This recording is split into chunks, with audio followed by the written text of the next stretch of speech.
ও এবছর আপনাদের কততম বর্ষ? এবারে আমাদের 50তম সুবর্ণ জয়ন্তী বর্ষ।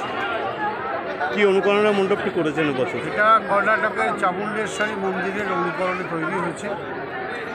এটা মেদিনীপুরের আশীর্বাদ ডেকোরেটার্স করেছে। এটা দুর্গাপুজোর অন্তত 15 দিন আগে থেকে শুরু হয়েছে। এবার কমপ্লিট হয়েছে। নিশ্চয়ই মানুষ দেখছেন কেমন লাগছে, দেখতে আপনারাই বুঝতে পারবেন। এছাড়াও যেটা মূল আকর্ষণ সেটা হচ্ছে আমাদের প্রতিমার 3টি রূপ আমরা এবারে দেখাচ্ছি। নৈহাটির বড়মা, ভুবনেশ্বরী, ভৈরবী, 3টে রূপ, 3টে মূর্তি এক জায়গাতেই আছেন এবং সেটা তৈরি করেছেন আমাদের গ্রামেরই সদস্য।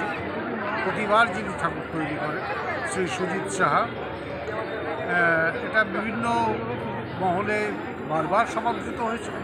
গতবারও এই জেলাতে তার প্রতিভা শ্রেষ্ঠত্বের সম্মান পেয়েছে।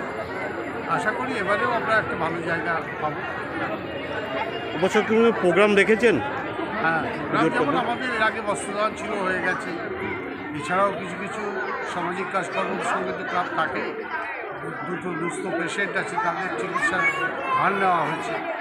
একটা ডাক্তারিতে চান্স পেয়েছে একটি ছেলে, তার দায়িত্ব নিয়েছি আমরা। পড়াশোনার খরচ যা হবে আমরা সেটা করব। এছাড়াও এখানে এই প্রোগ্রাম হবে, কালচারাল প্রোগ্রাম হবে। বিখ্যাত শিল্পী সুমন গাঙ্গুলি আসবে, মৃত্যুঞ্জয় আসবে 24 তারিখে। অতিরিক্ত ভিড়ের জন্য কি ব্যবস্থা রেখেছেন 50 বছর? আমাদের এখানে কোথাও দর্শককে আটকানো হয় না।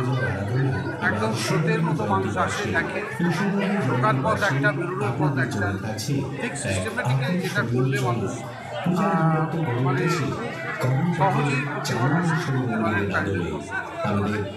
দড়ি দিয়ে আটকে রাখলে মানুষ এক জায়গায় অনেক জমে যায়, তারাও ধৈর্য হয়ে পড়ে, এমনি যে খুশি হয়। আমরা এটাতে বিশ্বাসী না, কখনোই এটা আমরা করি না। মরুভূমির বাসিন্দা করতে পারে। আজকে আপনি জল বাঁচান, ভবিষ্যতে জল আপনার জীবন বাঁচাবে। করো জল সঞ্চয়, নইলে হবে বিপর্যয়। প্লাস্টিক, থার্মোকল ইত্যাদি অপচনশীল বস্তু ব্যবহার করা বন্ধ করুন। যেখানে সেখানে ময়লা আবর্জনা ফেলুন।